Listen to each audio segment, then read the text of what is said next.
Hello everyone and welcome to another episode of the Red Brothers Pod. I'm Victor. And I'm Alex. And we are here after Liverpool have defeated Arsenal 1-0 at Anfield. Now, jumping straight into the game, what do you think? Well, I mean, bit shaky at times. We can both agree on that. Mhm. However, 3 points is 3 points, especially against another team that's possibly favourites for the league. So, Well, amazing.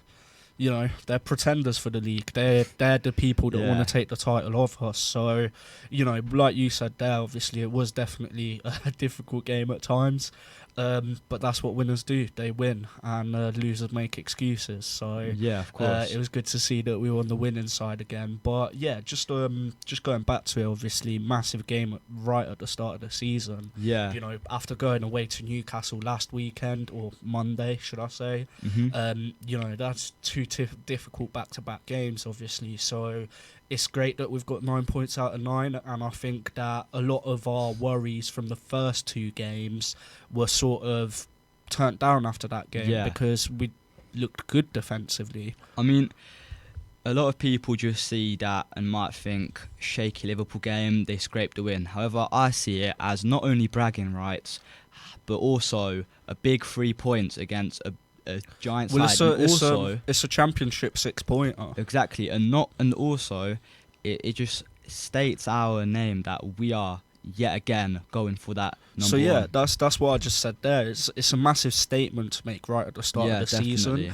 and especially with all of the talk that's been around us going into the season, and with the money we've spent and the alleged pressure on us, it is a massive statement and a massive marker piece. And I think that, you know, it's what I said to you right before we sat down and won the game. I said, I really want to win this because it's going to be that marker that will tell everyone, okay, Liverpool are back and they're serious.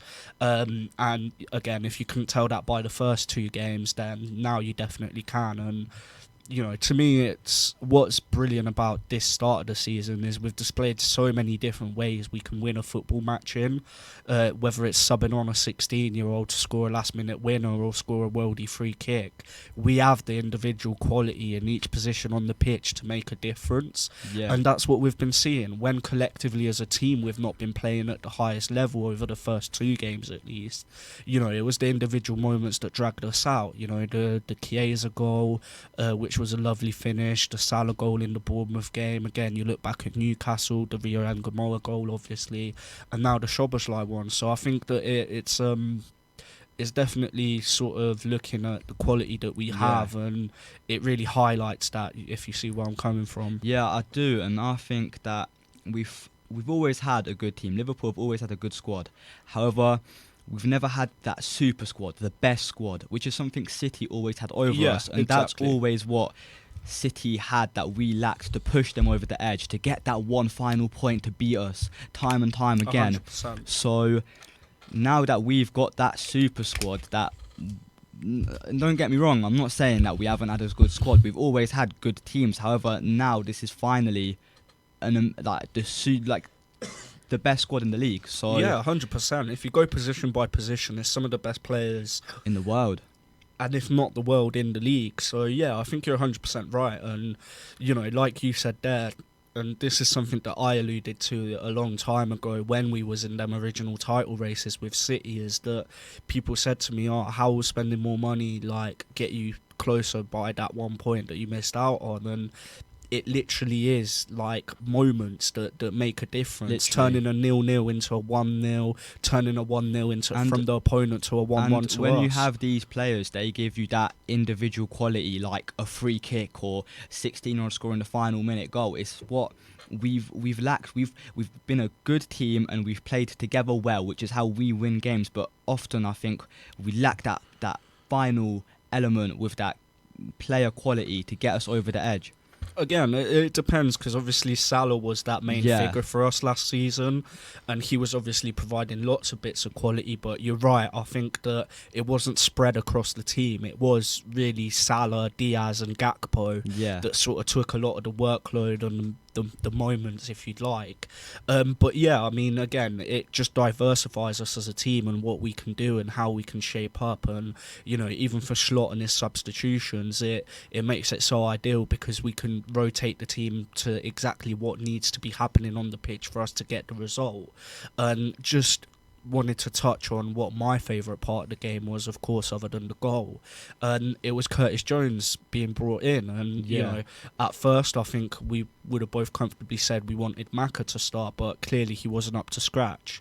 And when Jones comes on around the 70th minute, the game completely changes. And I think what happened was that at the start of the game, we were playing with our fullbacks really narrow because we wanted to use that base with the two double pivots to play it in short distances and then look for the killer pass through. Yeah. However, Arsenal read what we were doing and they countered it well. They pressed us high and didn't allow us to play out the back. So it resulted a lot in Alisson going long and a lot in us losing the ball consequently.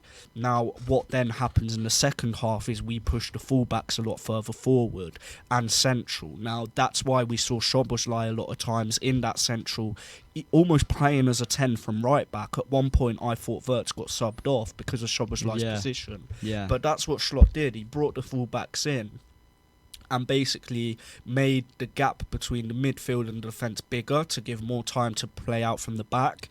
And Gravenberch then dropped and played a three at the back in possession. So that's where Slot made his change to really dictate the game and put it in our favour.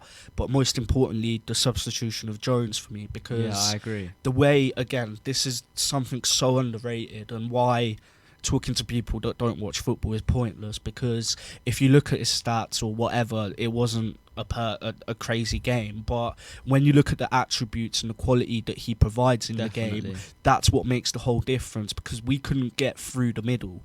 Again, you'll remember, now that I recall to it, when our first sort of like half chance was Gravenberch shooting from outside the box. He absolutely dragged it, but it was the first time we found ourselves running at their defence with space, looking to break the line or obviously take the shot. And after that, with Jones coming in, we saw us go through the middle quite a lot more, obviously packing it out with the fullbacks as well. But that's where I think the key change was made that actually won us the game.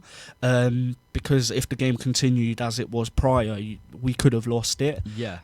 But yeah, I think Slot being sort of tactically aware definitely helps. Of course, we already know that.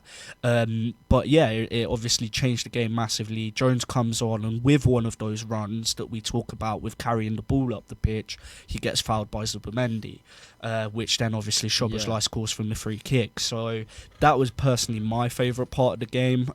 It really felt like we just sort of stepped on their throat for the last 20 minutes from minute 70 up until we score and then defend the goal. You can even see it statistically. I mean, at half time we was looking at a game with a lack of shots, which is very weird for a matchup like Liverpool versus Arsenal.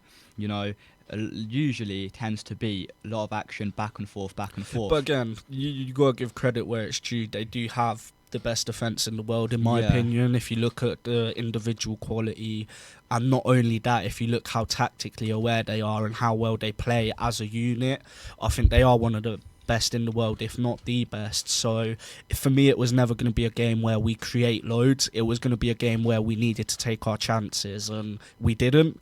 But Szoboszlai just scores a worldie to sort of make us not have to worry about that. I mean, some may say it's luck, but I mean, I remember last season we was always saying, Szoboszlai's got a kick on him, why don't he take free kicks? And you know what? He hasn't until now. And well, he's taken a few. They didn't go the greatest. However, I remember them. This is what I'm saying, is that now he's showing what he can do. It's exactly what we was talking about. We knew he could do this. Oh yeah, 100%. I mean, you've seen the goals he scored for Hungary, for Leipzig multiple times. So yeah, I think me and you both, we were definitely well aware of his set piece ability. I don't think the rest of the league was, and if they wasn't, they definitely are now. Definitely. I mean, I think we know that Slot has a bit of, you could even say, trust issues with certain players. He doesn't really give too much chances out, and he's starting to give more chances. I mean, you see Rio, you see Chiesa. Chiesa, and now Szoboszlai's taking a set piece. I mean, Again, that is obviously because we lost Trent, who was our main free kick taker. But yeah, again, look, a door's opened up. He's taken the opportunity. Hopefully, he can keep providing with these set pieces, because it's a massive thing to play in your favour. And I mean, just sort of thinking about it now, who would have thought that we'd be sat here after beating Arsenal 1-0 with a set piece when they literally set up their whole game plan to come to Anfield, play for a 0-0 and score off a dodgy set piece. So it's funny how that played out. But I guess that sort of leads me on to my next question for you, and that's, where did you think Arsenal went wrong? Well, I think it's not applying enough, so obviously defensively they're very solid. However, I don't think they applied that same solidness, as in the same quality, going further up the pitch. And I 100% agree, and this is something I wanted to touch on and wanted to set myself up with that question, so thank you for answering well. But yeah, look, Arteta set up with 4 centre-backs at the back and 3 central defensive midfielders, and then the fastest attackers that you possibly had. The game plan was clear and obvious. I think we all saw that when we saw the lineup with Marino in there and stuff like that. So again, for me, it's the lack of being adventurous. It's the lack of really pushing your team forward and believing you can win. It's like they come there and they don't believe they can win, so they do everything to at least hold on to a draw and try and nick one, which, don't get me wrong, it's not a terrible idea coming to Anfield, playing for that 0-0 and trying to scrape a goal, but not when you're in a title challenge. That's what I was going to say. When you're a team that's pushing to win the league after getting second, especially when we are champions this season and they need to take that title off us. They need to prove a point here, and they haven't done that, and they haven't really attempted to do that. They've tried to play their game tactically, and you can see who the better manager is, clearly. And 100%. And again, look, we never won at City in the Klopp era. I think we won once in 2015 when he first joined. So we never won away at City in all those years competing with us. If we did, would we have gone on to win the league more? Yes, 100%. But we never went there with that sort of mentality. We went there to go beat them, bring the game to them. Definitely. We knew that if we went to the Etihad and pressed them correctly high up the pitch, that their defenders would almost every time make mistakes. And there's a catalogue of mistakes made by City defenders against Liverpool over the years from the press. Don't get me wrong, they tried to press us as well, but for me it's all a little bit too passive, and I think that if he sort of committed more to going forwards and worried less about what's going on behind him, they could have easily won that game. Definitely. If in the first half they just stepped it up, ramped it up a little bit and put the pressure on us, we could have easily conceded. We looked vulnerable at the start. And then I think half-time goes, obviously Slot has his chat with the players on the thing. The fans weren't the happiest after that, and I think that, we come out for the second half a lot better and we grow into the game, and then the substitutes then ultimately changed it. Definitely. But yeah, again, they had a chance to kill us. And when you're fighting the king, you have to kill them when you get the chance, because there might not be another chance. Exactly. And now when we play them, whenever we play them at the Emirates, by that point we could be 10, 12, whatever points ahead. That's why I'm so happy we got this game over with so early. And now, especially looking at City's start, it's also looking very promising, because it's not looking like, because obviously we played them further down in the year, and it's not looking like a situation where we're neck and neck with them until that game.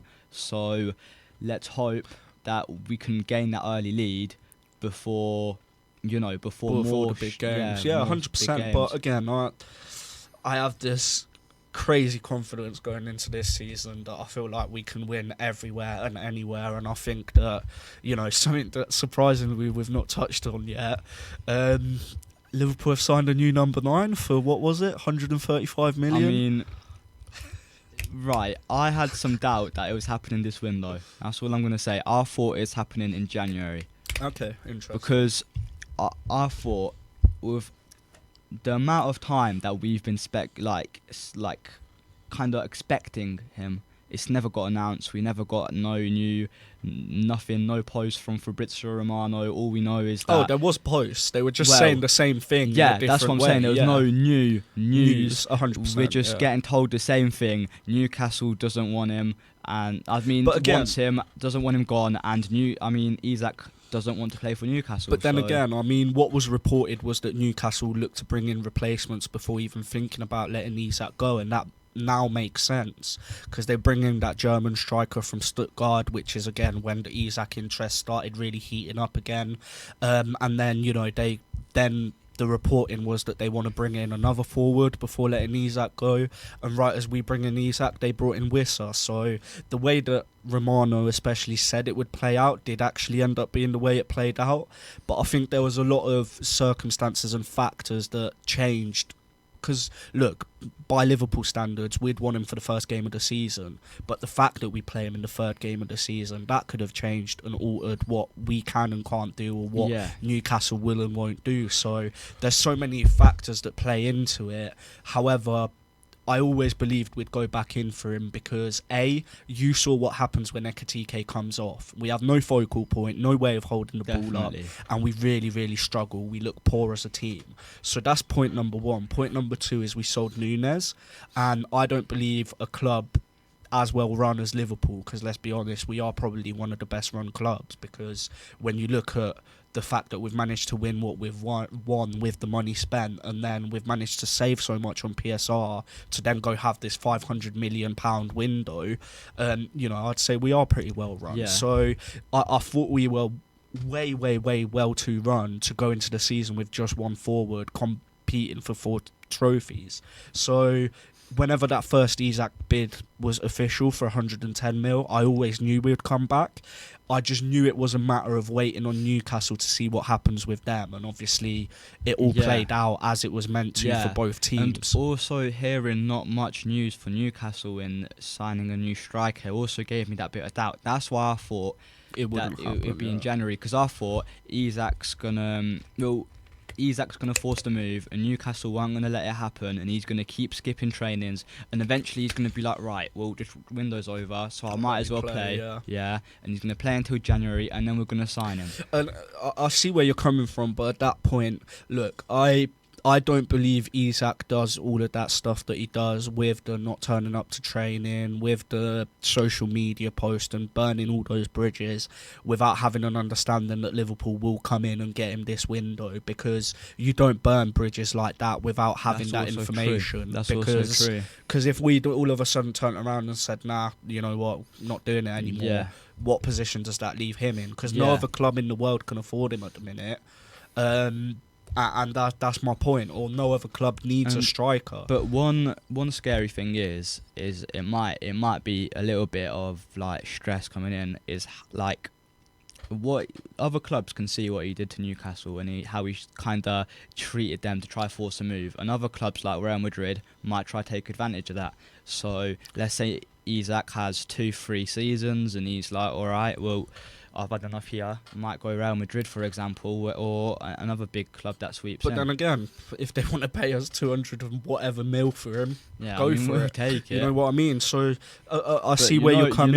You know how Real Madrid do business, of course. though. It's a bit scummy. I see where you're coming from, and I'd be lying if I said that didn't cross my mind at any point. But I think that, the club's ambition gets rid of that, because look, any player signing into this project at the minute, they know they're in it for the long haul. They're all young. Look at the quality of the individual players that have been brought in, Wirtz, etc. So I think that we're making that step up to becoming that super team that everyone wants to play for. Of course, Real Madrid have more of the history because they have more Champions Leagues than us by almost double. So look, that from that perspective, of course, but in regards to obviously what's going on at the minute, I think that Liverpool's one of the most attractive destinations. And just to touch back on Newcastle, they're not Liverpool. Like, players can force a move out of Newcastle. It's a lot harder to do at Liverpool because we are a lot bigger. There's history there, the foundations are there, so I wouldn't worry about it too much. But just going back to the game, who was your man of the match? Well, I think we're going to have the same answer here. I mean, It's hard not to say Szoboszlai. Yeah, thank It's you. I hard thought not you were to say going somewhere Szoboszlai. else there. Nah, it's Yeah, hard not to say Szoboszlai, that. unbelievable. But I think Konate had a great game yeah, as well. And yeah, 100%. you know what? After a bit of a poor start to the season, I'm happy he's picked it up because he did do well. Not only am I happy for him, I'm happy for us because we Yeah, need him of at his course. best, and we saw that against Arsenal. You know, no one got past him. I mean, it might have been a few sort of tuffles there where he didn't quite get the better of the striker or the winger or whatever, but again, stay solid. We keep the clean sheet. But yeah, Szoboszlai for me was unbelievable, both going forwards. Yeah. Defensively, And- I'm 99% sure he didn't lose a duel. And I mean, we seen him at right back in pre-season, but we didn't really think much of it. We thought Schlott was just experimenting. I mean, if pre-season, you do it, right? You experiment. However, to do it against Arsenal, At home, yeah, At crazy. third game of the Title- season, Yeah, title pretty 6 point. This is possibly one of the most important games of our season. Oh yeah, right? 100% of And- the whole season. Because Exactly. if it is going to be us and Arsenal up there for the league, then the home game with Arsenal and the away game are going to be the two most important games of the season. There you go. So this is my point. The fact that we've just had a 6-pointer and we've played Szoboszlai at right back, and for it to work so well, I just wasn't expecting it. Oh, not at all. But you know, leading into the game, I was in my mind exploring whether Szoboszlai at right back would be a good choice, but I sort of talked myself out of it. But then when I saw the lineups come out and I saw him at right back, I was kind of relieved because I think Martinelli could have had a lot more success on Bradley. He's just coming back from injury. Yeah. He can get done sometimes, let's be honest. He is a great fullback, but he can Yeah. get done with pace. And I mean, what do you want in a fullback? You want a player that can run legs for days. Szoboszlai's got that. What do you want? You want strength, physicality. Szoboszlai's got But that. it goes deeper than that. You want someone to play inverted and come into the midfield. He He's does that. definitely got You that. want someone to go out wide and whip balls in like Trent was. He can do that. You need him to just plug and play. Yeah, No this matter is what where I'm you need saying. him, plug and play. And On- that's on what pa- makes him so great. On paper, he's a great right back, and the fact that this theory has practically worked is I'm very And not glad for it. only in this one game, it worked away at Newcastle. Look, this is something I was thinking about after the game, but if you look at the last two games, Szoboszlai alone has won us to 4 points. Because if not his dummy against Newcastle, that's 2 points dropped. And if not this free kick now versus Arsenal, that's another 2 points dropped. And then we're looking at City territory. So, Yeah, Szoboszlai's been probably the key player this start of the season. And it would be interesting to see how the squad goes on from here. Because obviously we expect Frimpong back after the international break. Bradley will be fully fit.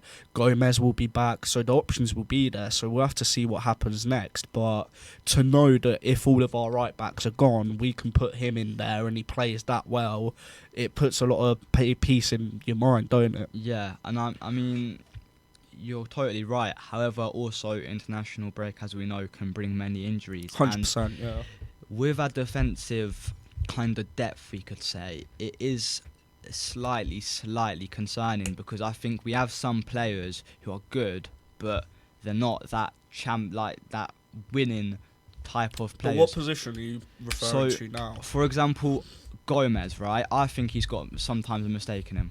Oh, 100%. Right? But And then this Italian centre back Leone, yeah, I haven't seen anything of him, so I don't know if I'm going to be impressed by him. This is what I'm saying.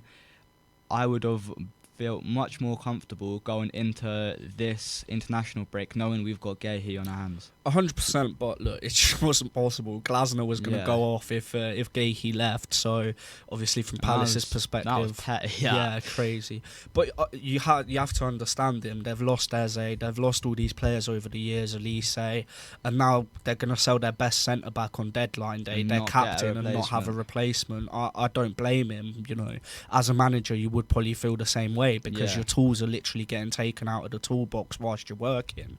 So I do see where he's coming from, but look, at the end of the day, I've been a Liverpool fan a little bit longer than you, and that's nothing like a bad thing. But what my point is I've seen Gomez do a job on the best strikers in the world. He's played in UCL finals for us against Harry Kane. Coming up coming up against Aguero, coming up against Haaland, and all these strikers, and he's pocketed quite a few of them. Now, of course, over a 38-game season, is he going to be a reliable centre-back? I wouldn't put my money on it. But I think for moments where we have an injury or two for a month or two, he is okay to just plug in there and go with it. And, you know, when you have a centre-back like Van Dijk next to you, it does make your job a lot easier as well. And obviously, in regards to Leone, yeah, he's new. But if you look at Dean Huijsen last year, you know, he came from Juventus, where he was part of their under-21s or something, straight to Bournemouth and starts playing straight away, and you know, now he's at Real Madrid and classed as one of the best young prospect defenders in the world. So, you know, anything can happen. That's true. So we'll have to see with that. I think obviously we'll see him in the cups and things like that, and then we'll have to obviously see how he'd look in the Premier League potentially. But again, he's fourth in the pecking order, and at the end of the season, I can imagine Gahey coming in on a free, as that's already pretty much been agreed. I can imagine Gahey coming in and potentially Konate leaving. Yeah, and that. However, if Konate doesn't leave, I can imagine a world where Leone goes on loan. I don't think so. Gomez will go.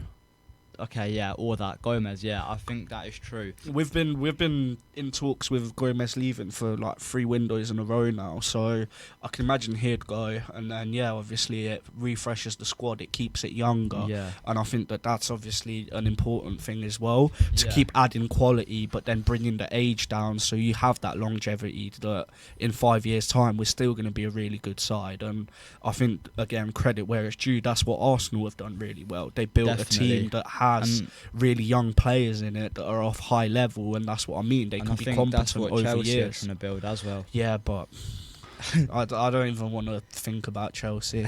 Chelsea fans just really annoy me because all they'll bang on about is how much we spend and how much they sold, but it's how their system works is we buy 11 players for 900 million, we sell 8 of them for 300 million, and now, oh, look at us, we're so good at selling, we've made 300 million. But you've just spent 900 million on them same players. So you've lost 700 million. I ain't trying to hear it with Chelsea. I don't know what's going on there.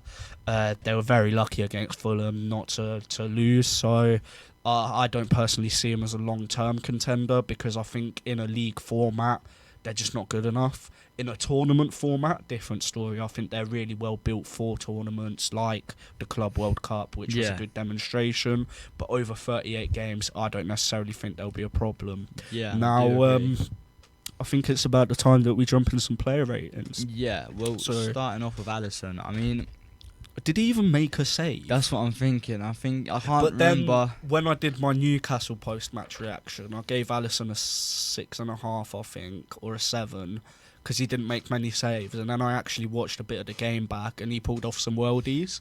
So I think it's safe. Well, look, clean sheet. Let's give him an 8. I remember there was at least once in that game where Ali made a save, and I was like, how has he saved that? At least once. I can't remember. At least once. I remember that. Listen, it doesn't matter. It doesn't matter. Clean sheet. Give him an 8. I watch Liverpool and I watch Alisson, and at least 5 times a game, I say, how on earth has he pulled that off, right? And he's done that once. So, I mean, yeah, 8 is fair enough because he didn't concede. Szoboszlai 10. Definitely. I don't even think we need to say anything else. Doesn't lose a duel on the ground all game. Wins pretty much all of his aerial duels as well. Obviously great at getting us up the pitch and scores the winner. So Szobo gets a 10. Konate, for me, 8.5.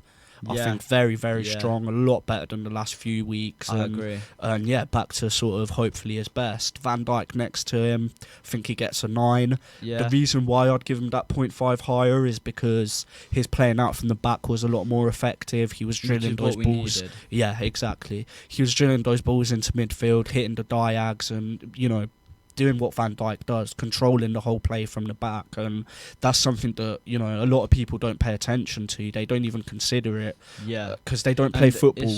Yeah, and that. But also, when we think of Van Dijk's quality, it's not always about the challenges he makes, or on the ball. but it's also even off the ball. The way he can, he's a great captain. We talked about this quite often. He knows how to control his team. You can see him constantly in the game. He'll be pointing out here, telling players where to move up. He'll be standing there. He doesn't have the ball, but he's instructing people on where to go, where to stand, where to receive. It's like he's playing FIFA. He's literally sat there moving players. He's like a manager on the pitch. And I remember last season, what he used to do is he used to set up Trent for a long ball. So he would pass it around the back and get it to Trent when he's got a lot of space, so he has enough space for a long ball, and then he would shuffle around the players at the front to try to like orchestrate them for this to happen. You could see it, and it's so and weird. This is what I mean. For Slot, how important must that be to have that figure there? Definitely. And it like I said earlier, it is literally a manager on the pitch. Yeah.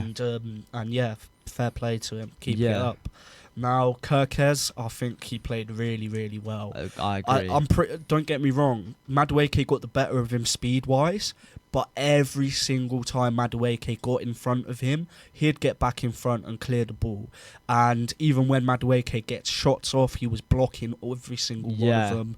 For me, he gets an 8.5. Really impressive as well. In the dire moments of the game where Arsenal were pressing us quite highly, they had the ball edge of our box, it was moving like in and around the box, and Kirk just came in, slide tackle, I think it was Madueke, and got the ball back. Got the ball back up the pitch, and that's what I love to see. Yeah, so for me, it's good to see him have that big performance, especially against an opponent like that. And yeah, obviously 8.5 for him. Now we'll start off with McAllister because he was the worst of the two, and for me, he gets a 6. Yeah, maybe even a 5.5. He was really it's poor. Rare that happens. He was really poor. Again, he's not fully fit, and we could all see that.